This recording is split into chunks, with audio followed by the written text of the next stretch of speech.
Alright guys, super easy job today. I'm just only going over this just because of the fact that really not fun to find this seal, at least in my opinion.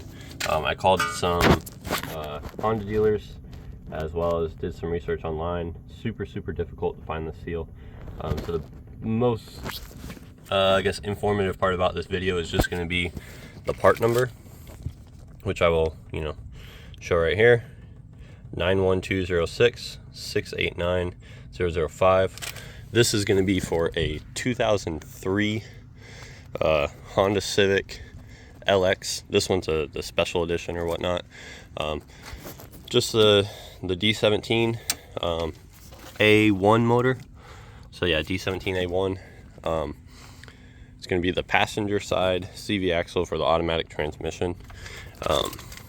Believe it or not, it wasn't super fun to find. Maybe if you guys have better luck, if you want to point me in a better direction or whatnot. Finding this part number was not the best in the world. I called Honda, they gave me the wrong one. We sent out the wrong one.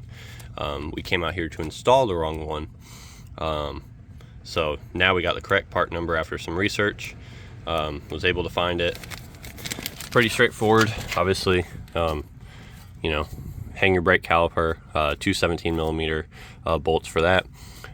Personally have a 17 millimeter nut for the tie rod. You guys might have something different depending if it's aftermarket or OEM. So remove your cotter key, remove the 17 mil, smack on this, or use a ball joint separator, but smack on this right here a few times, pretty hard hits, and it'll allow it to pop up.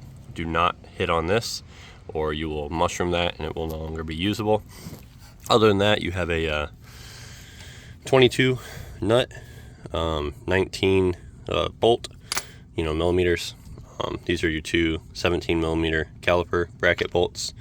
That's your cotter key. You have a 32 millimeter axle nut, and then just lightly tap the axle just to kind of make sure it moves and it breaks free, so you're not dealing with binding later on.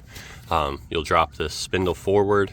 You'll pull the axle out this way, if that makes sense, and then you can just kind of put a pry bar or a chisel in between the axle and the transmission, the little gap, and then you just kind of give it either a little bump with a hammer or a little wiggle and it should pop out. You're just trying to pop out that spring right there.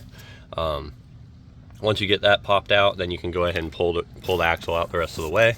As far as the axle seal goes, you can use pullers. I, for whatever reason, do not have my puller tool. You can use a flathead and a hammer if you're careful and you do not gouge the transmission. There is a way to do it. You just kind of slightly aim more towards the axle seal, that way you do not damage the transmission. I use this method a lot, never have any gouging, never have any issues with it. I know there's going to be some people that are super against that. Everybody does different ways. Seal puller is obviously going to be the best, but it does not work for every application. My seal puller, for whatever reason, is gone. I don't know where it is or if it broke and I just threw it away or what. I have no idea. All I know is I do not have it. So I grabbed some right angle pliers, stuck it right in here in between the seal, and just kind of pried it down, and it popped right out. The seal was pretty junk. It was leaking pretty bad, so we're going to go ahead and throw the new seal on. I just wanted to at least kind of go over an overview of the part number with that. Leave it here one more time for you guys. Just in case you need to do this job. It's not super easy to find. Like I said, just in my own personal experience. So, alright, see you next one.